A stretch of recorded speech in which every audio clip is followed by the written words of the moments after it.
Hello friends, જય શ્રી ગણેશ. બધાને સ્વાગત છે તમારા બધાનું મારી ચેનલ ગુજરાતી કિચનમાં. તો આજે આપણે બનાવશું એકદમ ટેસ્ટી બેક કર્યા વગર રવાના બિસ્કિટ.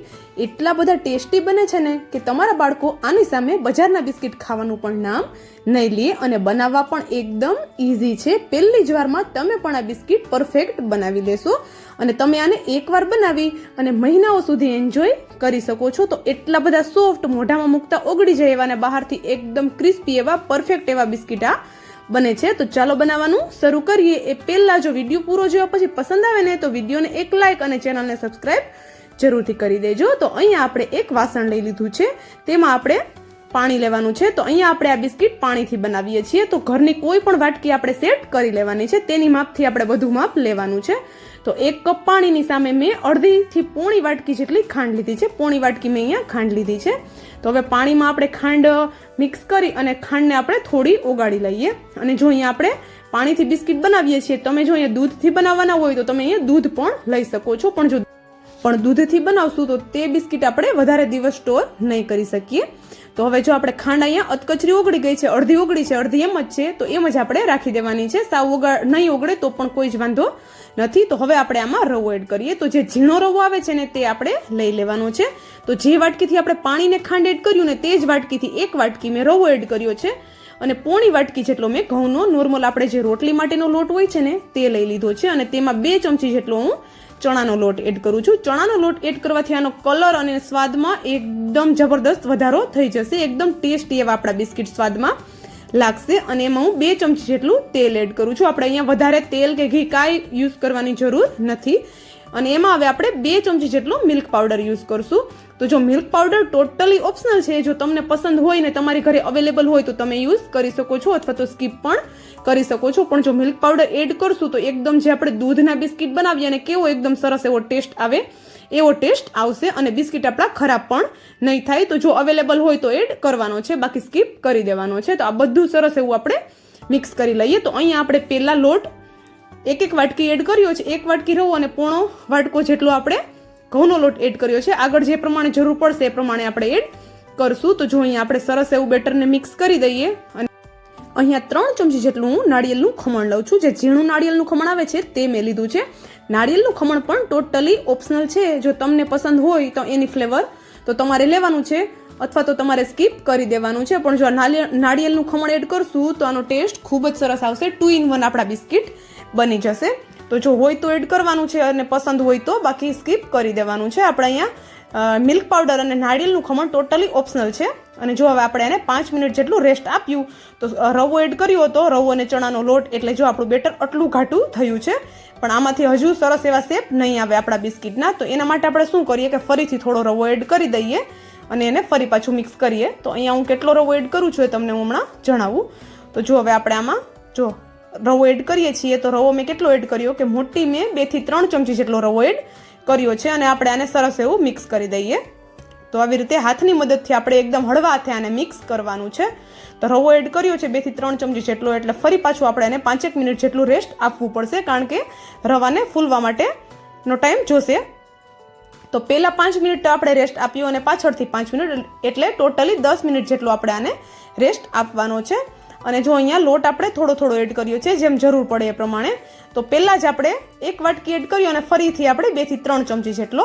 તો જો આપણો 5 મિનિટ પછી લોટ આટલો થીક થઈ ગયો છે, તમે જોઈ શકો છો. આમાંથી સરસ એવા શેપ આવી શકે એવું છે. તો હવે આપણે એમાં એડ કરી દઈએ થોડા તલ, અને હવે થોડું આપણે એમાં એડ કરશું ખાંડ, કારણ કે આપણે રવો એડ કર્યો છે જે એક્સ્ટ્રા, એના ભાગની ખાંડ આપણે એડ નહોતી કરી, અને એટલા માટે આપણે અહીંયા 1 ચમચી જેટલી ખાંડ એડ કરી દીધી છે. મોટી ચમચી છે એ ચમચી મેં અહીંયા ખાંડ એડ કરી દીધી છે. જો આવી રીતે ખાંડ એડ કરશું પાછળથી તો તે દેખાશે, તળાશે પછી, તો તે દેખાવમાં પણ સરસ લાગશે અને ખાતી વખતે મોઢામાં આવશે ત્યારે પણ સરસ લાગશે. એકદમ બજારના જે બિસ્કિટ આવે છે તેના જ જેવો લુક આવશે. તો આવી રીતે આપણે ખાંડને દળીને એડ કરવાની બિલકુલ જરૂર નથી. આખી ખાંડ જ આપણે અહીંયા યુઝ કરી લેવાની છે. અને હવે આપણે હાથમાં તેલ લગાવી લઈએ, ગ્રીસ કરી લઈએ હાથને, અને પછી આ રીતે એક લુઓ લઈ અને તેના આપણે બિસ્કિટનો શેપ આપવાનો છે. તમને જે શેપ પસંદ હોય એ શેપ તમે આપી શકો છો, પણ અહીંયા હું એકદમ રફ એવો શેપ આપી દઉં છું. તો એકદમ ઇઝી રીતે આપણે આ શેપ બનાવી શકીએ છીએ, અને વધારે આપણે આમાં કોઈ ઝંઝટ કરવાની પણ જરૂર નથી રહેતી. તો જો આવી રીતે મેં એનો એક શેપ આપી દીધો છે. તો આ બધા લોટમાંથી આપણે એવી જ રીતે બિસ્કિટનો શેપ આપવાનો છે અને એકદમ હળવા હાથે આપણે આને બિસ્કિટને બનાવવાના છે. વધારે પ્રેસ આપણે નથી કરવાનું કે વધારે લોટને મસળવાનું પણ નથી. અને તમે નોટિસ કર્યું હશે કે આપણે આમાં બેકિંગ સોડા કે બેકિંગ પાવડર કોઈ જ વસ્તુનો ઉપયોગ નથી કર્યો, તો પણ આપણા બિસ્કિટ એકદમ પરફેક્ટ એવા બનશે. અને જો તમારે એકદમ વધારે ક્રેક્સવાળા બિસ્કિટ બનાવવા હોય, એકદમ વધારે ક્રેક્સવાળા, તો તમે અહીંયા 1 ચપટી જેટલો ખાવાનો સોડા એડ કરી શકો છો. તો પરફેક્ટ એવા એકદમ ક્રેક્સવાળા બિસ્કિટ બનીને રેડી થશે. પણ આપણે ઘર માટે જ બનાવીએ છીએ, તો અહીંયા હું બેકિંગ સોડા કે બેકિંગ પાવડર યુઝ નથી કરતી. તો ચાલો આપણે વાતો કરતાં કરતાં આપણા બિસ્કિટ પણ બનીને રેડી થઈ ગયા છે. તો જો આપણે અહીંયા બધા બિસ્કિટનો શેપ આપી દીધો છે અને બિસ્કિટનો શેપ આપતા હતા ત્યારે જ મેં સાઈડમાં તેલ ગરમ થવા માટે રાખી દીધું હતું. તો જો થોડો લોટ એડ કરીને ચેક કરીએ, એકદમ હલકું એવું તેલ આપણું ગરમ થયું છે. તો અહીંયા આપણે બિસ્કિટ તળવા માટે એકદમ હલકું એવું તેલ ગરમ કરવાનું છે, એકદમ વધારે ગરમ નથી કરી લેવાનું.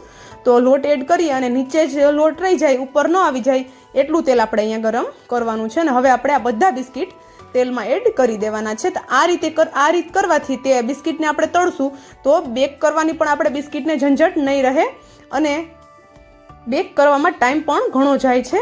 તો આપણે અહીંયા બેક નહીં કરી અને તળી લેશું તો એકદમ જલ્દીથી આપણું કામ થઈ જશે અને બધા આરામથી આ બિસ્કિટ બનાવી પણ શકશે. તો ચાલો હવે આપણે આને તળાવવા દઈએ. આપણે આને બિલકુલ પલટાવવામાં ઉતાવળ નથી કરવાની. તો નીચેની સાઈડથી સરસ એવા થઈ જાય, થોડો કલર ચેન્જ થવા લાગે પછી આપણે એને પલટાવશું. તો તમે જોઈ શકો છો નીચેની સાઈડથી થોડા ક્રિસ્પી થવા લાગ્યા છે. તો પછી આપણે એની સાઈડ પલટાવી લઈએ અને ગેસની ફ્લેમ અત્યારે અહીંયા સ્લો જ છે. આપણે અહીંયા આ બિસ્કિટ તળતી વખતે એક જ વાતનું ખાસ ધ્યાન રાખવાનું છે કે ગેસની ફ્લેમ આપણે સ્લો જ રાખવાની છે. લાસ્ટમાં બિસ્કિટ તળાઈ ગયા પછી એકદમ એનો કલર લાવવા માટે આપણે 1 જ મિનિટ જેટલી ગેસની ફ્લેમ હાઈ કરી શકીએ છીએ. બાકી આપણે આને એકદમ સ્લો ગેસની ફ્લેમ પર જ તળવાના છે. તો અહીંયા આપણા બિસ્કિટ તળાય છે. તો ચાલો તળાઈ જાય પછી હું તમને બતાવું કે કેટલો બધો સુપર્બ આનો કલર આવ્યો છે. તો જો હવે ધીમે ધીમે બિસ્કિટનો કલર ચેન્જ થવા લાગ્યો છે. તમે જોઈ શકો છો કે થોડા તેનો કલર પણ ચેન્જ થવા લાગ્યો છે અને થોડા તેમાં ક્રેક્સ પણ આવવા લાગ્યા છે. આપણે અહીંયા સોડા કોઈ જ વસ્તુનો ઉપયોગ નથી કર્યો તો પણ આપણા બિસ્કિટ એકદમ ખસ્તા અને ક્રિસ્પી બનીને રેડી થશે. અને આમ પણ હવે વેકેશન નજીક આવે જ છે અથવા તો ઘણાને આવી પણ ગયા હશે. તો બાળકો ઘરે રહેશે તો કંઈકનું કંઈક નાસ્તો ખાવાની ડિમાન્ડ કરતા જ રહેશે. તો આપણે આ બિસ્કિટ એકવાર બનાવી અને બાળકોને આપી શકીએ છીએ. તો બજારનો નાસ્તો અને બિસ્કિટ આપણે લાવવાની જરૂર નહીં રહે. તો ઘરે આપણે એકદમ હેલ્ધી એવા બિસ્કિટ બનાવીને રેડી કરી શકીએ છીએ અને બની પણ એકદમ ઝટપટ જાય છે અને પહેલી જ વારમાં આ પરફેક્ટ બની જશે. જો હવે આપણા બિસ્કિટનો કલર સરસ એવો ચેન્જ થવા લાગ્યો છે, એકદમ સરસ એવો ને ક્રિસ્પી દેખાય છે અને કલર પણ એકદમ સરસ એવો આવી ગયો છે. તમે જોઈ શકો છો.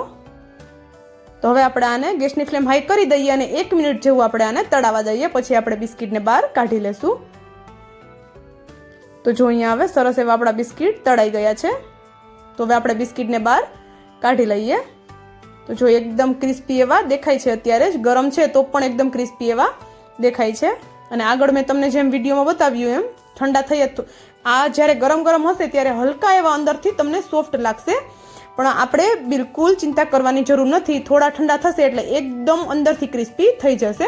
તો આપણે અહીંયા ડરવાની બિલકુલ જરૂર નથી કે તળાયા પછી તરત આપણે એને ટેસ્ટ કરીએ તો થોડું હલકું એવું અંદરથી આપણે સોફ્ટ લાગશે.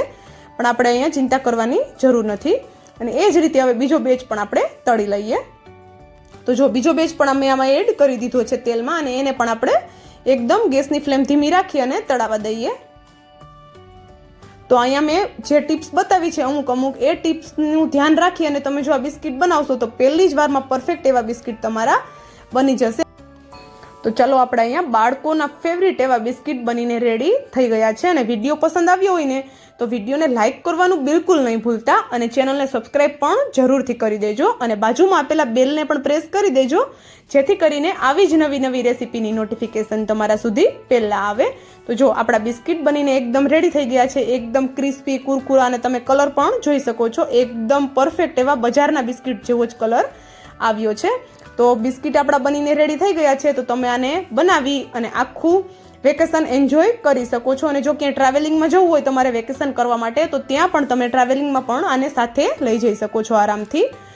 તો ચાલો બિસ્કિટ બનીને રેડી થઈ ગયા છે and thank you for watching.